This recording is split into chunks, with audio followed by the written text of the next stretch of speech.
Lalu, dasar anak dukun, aku kan santet. Ini juga. Hanzab adalah film yang menceritakan seorang gadis yang bernama Rahayu yang mengalami trauma setelah melihat ayahnya yang bernama Semedi dipenggal di depan mata kepalanya sendiri. Semedi ayah Rahayu dituduh sebagai dukun santet. Film ini dimulai dari Pak Semedi ayah Rahayu yang sedang melaksanakan salat subuh. Setelah selesai salat, Pak Semedi membangunkan Ayu untuk melaksanakan salat subuh. Rahayu bangun dan langsung mengambil wudhu. Saat Ayu mengambil wudhu, ia melihat sekelebatan bayangan hitam. Selesai wudhu, Ayu mengecek kamar ayah dan ibunya yang sedang tertidur. Lalu Ayu melaksanakan salat subuh. Di belakang Ayu telah bersiap seorang pria menggunakan penutup muka dan berpakaian hitam. Saat salat, Ayu mendengar suara berisik di ruang tengah. Setelah selesai salat, Ayu langsung keluar dan mendapati ayahnya telah ditangkap oleh dua orang pria berpakaian hitam menggunakan penutup wajah. Pak Semedi meminta Ayu untuk pergi, tapi penjahat itu langsung menangkap Ayu dan menyakiti Ayu. Sementara satu penjahat yang memegangi Pak Semedi langsung menggorok kepala Pak Semedi. Ayu histeris dan berusaha melawan penjahat itu. Ayu berhasil menggigit salah satu telinga penjahat itu, sedangkan penjahat yang satunya langsung menghunuskan pedangnya ke tangan Ayu. Ayu terjatuh, namun ia masih sadar. Langsung saja penjahat itu memenggal kepala Pak Semedi di depan mata dan kepala Ayu. Mirisnya lagi, potongan kepala Pak Semedi dicatolin di pagar luar rumah Ayu. Berita pembunuhan dukun santet dengan cepat menyebar ke pelosok Banyuwangi. Keluarga yang terdiri dari Ayu, Nuning ibu tiri Ayu dan Aji adik Ayu memutuskan untuk pindah ke Jatistown pada tahun 2000. Ayu bekerja di sebuah pasar tradisional sebagai penjaga toko. Meski peristiwa itu telah berlalu, namun Ayu masih sering menerima cacian dan hina, seperti Riri penjaga toko sebelah yang sering mengatai Ayu cewek murahan. Penjaga sekaligus penglaris. Nah, pelet loh. Udah kena, Mbak. Dasar perempuan murahan. Sore hari Ayu pulang kerja, membelikan mainan untuk adiknya yang bernama Aji.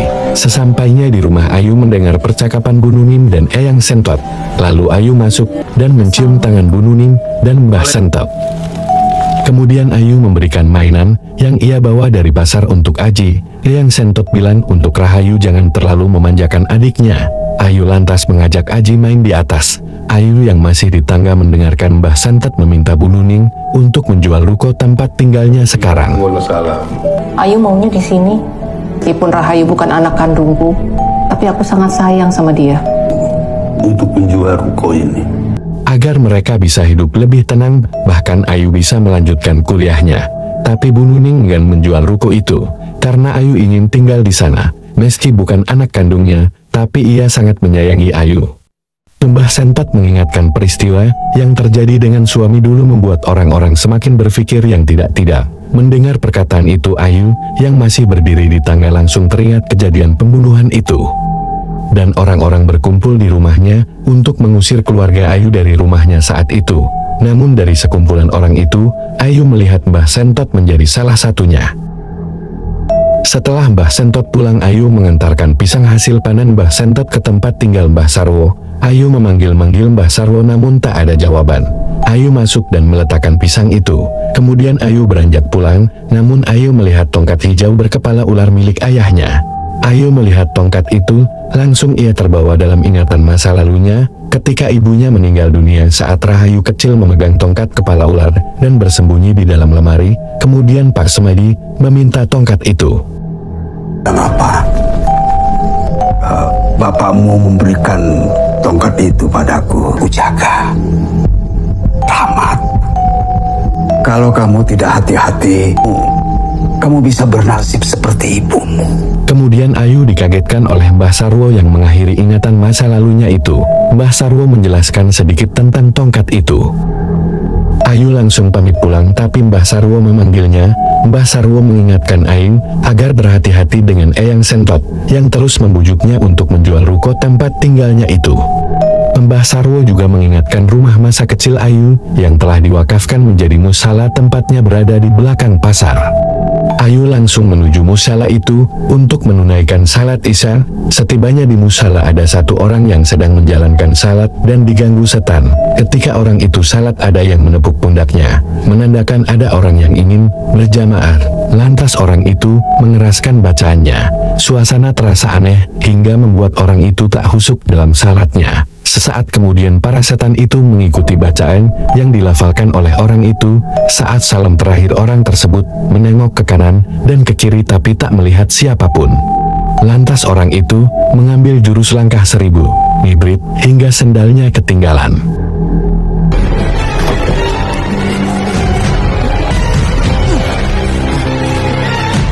Ayu yang melihat orang itu ngibrit tetap menjalankan salat di musala.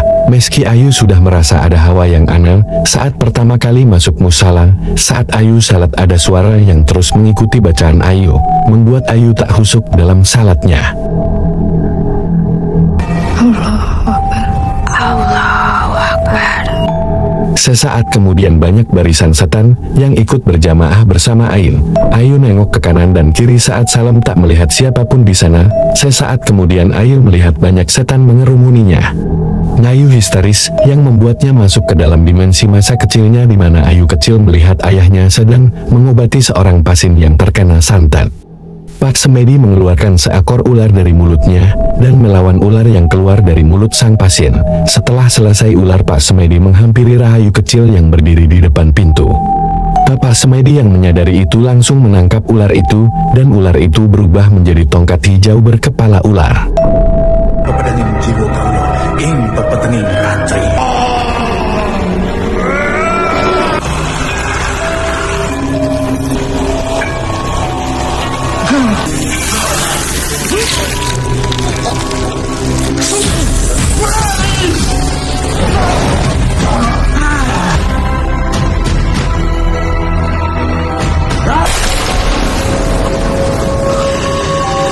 Siang hari, Ayu yang menjaga toko dan didatangi dua orang pelanggan mendapatkan cacian dari Riri yang mengakibatkan pelanggan itu pergi.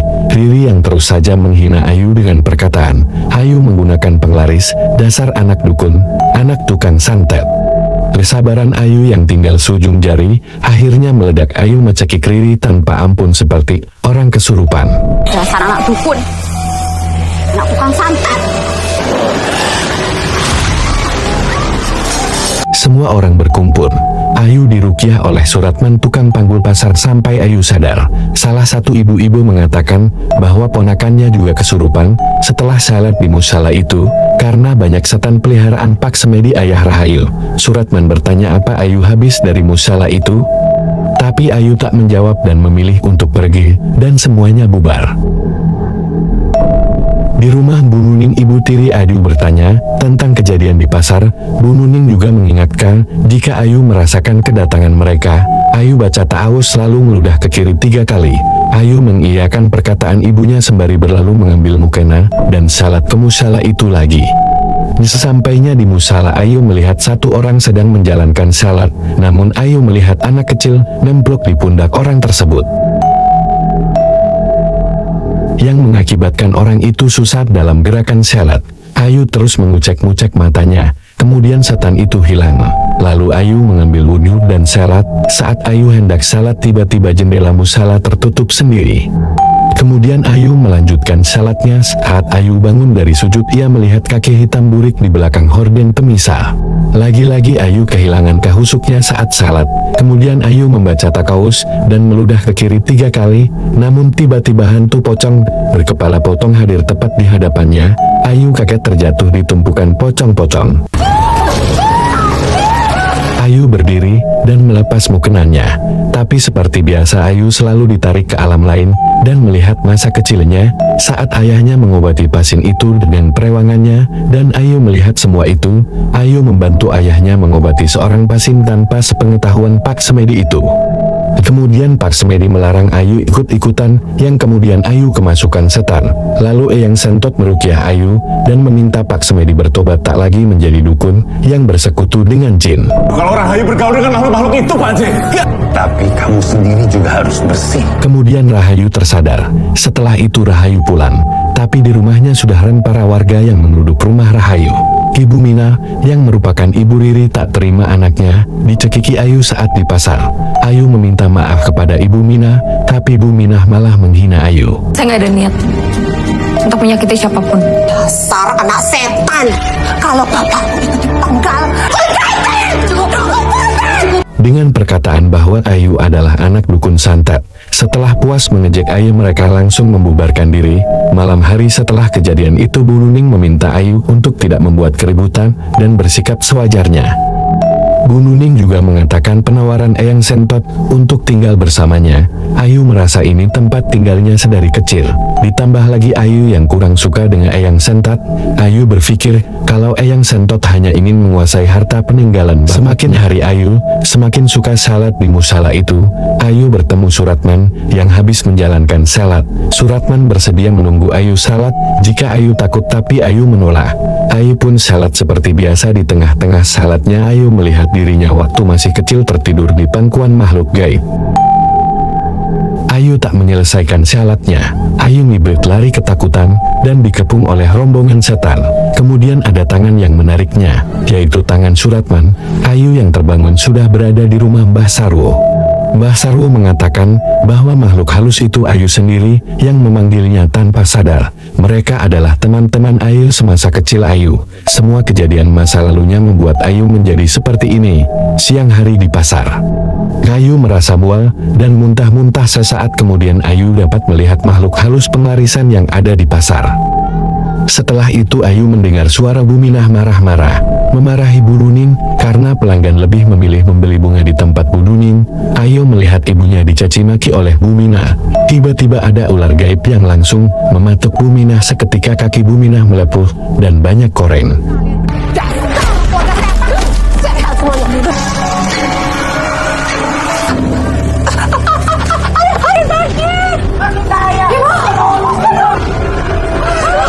Malam hari para warga kembali menggeruduk tempat tinggal Bu Nuning. Mereka menuduh Bu Nuning melakukan santet terhadap Bu Minah. Bu Nuning tak berani keluar dari rumah. Kemudian Mbah Sarwo datang menenangkan mereka sampai mereka semua bubar.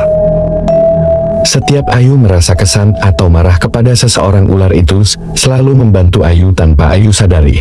Malam itu ular itu mendatangi Bu Minah dan melilitnya hingga tewas. Siang harinya, para warga kembali lagi ke kediaman Bu Nuning. Mereka menuduh Bu Nuning melakukan santet atas matinya Bu Minah. Ayu terpancing emosi mengusir mereka dengan melempari bungkusan-bungkusan entah apa. Tapi mereka malah menghina Ayu dengan umpatan anak setan, anak dukun santet. Bu Nuning mengatakan suaminya bukan dukun santet. Dia mengobati pasien dengan caranya sendiri. Ayu ditenangkan oleh Suratman. Kemudian Mbah Sarwo memberi saran untuk melakukan sumpah pocong untuk memberi pembuktian. Ayu siap melakukan sumpah pocong, tapi warga meminta Nuning yang melakukan sumpah pocong. Malam harinya, saat prosesi sumpah pocong dilaksanakan, Bu Nuning dipocong dan mengikuti setiap ucapan Mbah Sarwo yang disaksikan oleh seluruh warga setempat.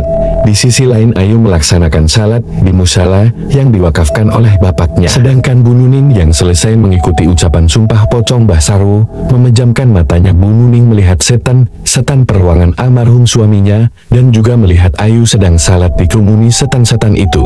Tapi semua setan itu tunduk kepada Ayu. Bersumpah Tidak melakukan.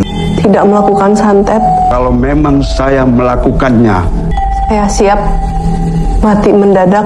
Kemudian Bu Nuning terbangun dan tersadar dalam keadaan selamat, dan itu membuktikan jika Bu Nuning bukan penyantet Bu Minah.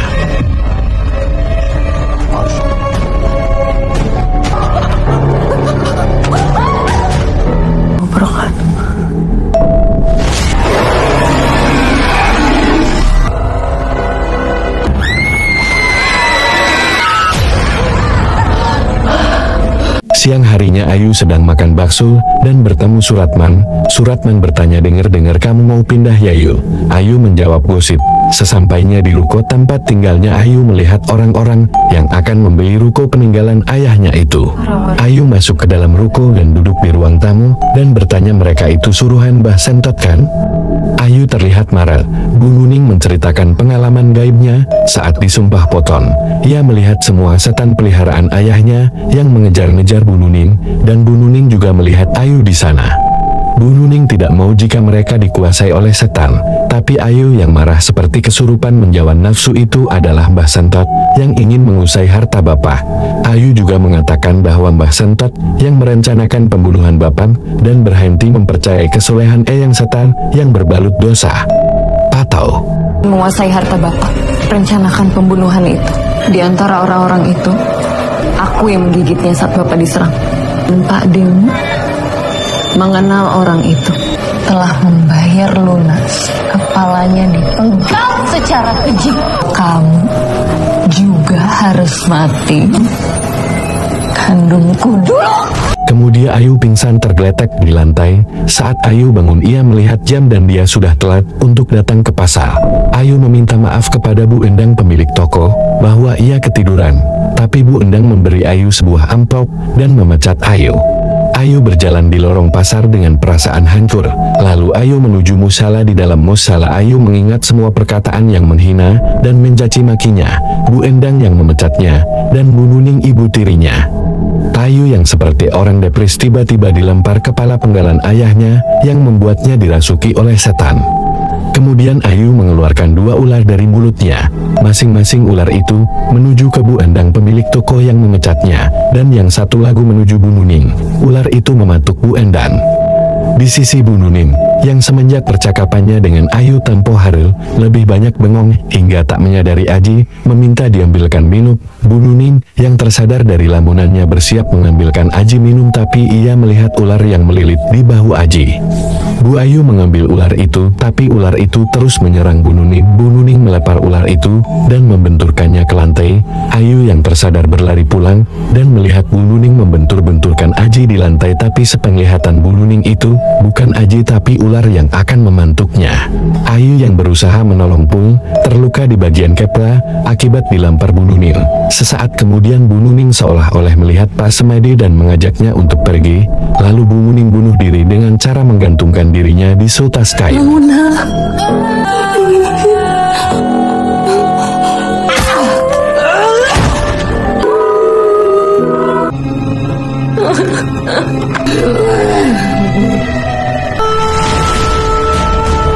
Keesokan harinya setelah kejadian itu, Ayu dibawa ke pondok pesantren milik Eyang Sentot. Istri Eyang Sentot yang juga sensitif dengan hal-hal gaib meminta Eyang untuk menyelamatkan Ayu.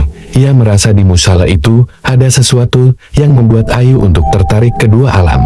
Tengah malam istri Eyang Sentot dibisiki makhluk gaib. Istri Eyang Sentot menyuruh Mbah Sentot untuk pergi ke musala dan mencari tongkat berkepala ular.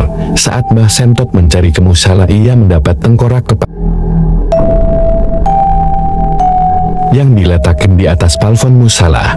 Mbah Sentot datang ke kediaman Mbah Sarwo tanpa salam, kemudian melemparkan apa yang mereka temukan di musala dan mengambil tongkat berkepala ular itu.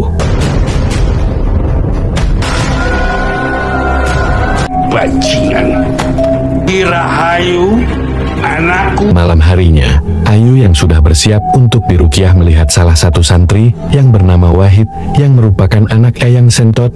Wahid adalah salah satu eksekutor pembunuh ayah Rahayu. Ayu melihat bekas luka gigitannya Eyang Sentot memulai ruqyahnya. Ayu yang kembali kerasukan setan menyerang Eyang Sentot. Binti Semedi, apa kamu ikhlas?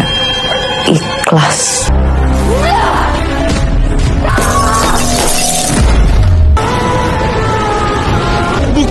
Bukan aku yang membunuh bapakmu, Yu. Bukan. Dari sana diketahui bahwa Mbah Sarwo dalang dibalik semua ini. Ia memanfaatkan Husni dan Wahid dengan iming-iming mereka akan mewarisi semua kesaktian Mbah Sarwo jika mereka berhasil mengambil tongkat berkepala ular milik Semedi. Namun secara diam-diam Mbah Sarwo meminta Husni untuk menghabisi Semedi tanpa sepengetahuan Wahid. Semua ilmuku kalian harus mengambil ular di tangan murid murtadku. Namun secara diam-diam Mbah Sarwo meminta Husi untuk menghabisi Semedi tanpa sepengetahuan Wahid. Ini semua Mbah Sarwo lakukan karena merasa tersaingi oleh Semedi. Semua pasien Mbah Sarwo pindah ke Semedi. Bunuh Semedi, jangan sampai Wahid tahu. Mbah Sarwo memanfaatkan Ayu untuk menguasai seluruh harta peninggalan Pak Semedi. Di akhir cerita, Wahid yang diserang Ayu kemudian dirasuki setan dan menyerang Eyang Sentot secara membabi buta hingga tewas. Kemudian Wahid membunuh dirinya sendiri. Layu diruqyah oleh istri Eyang Sentot hingga setan itu keluar dari tubuh Ayu. Tidak mendapatkan ampun dariku.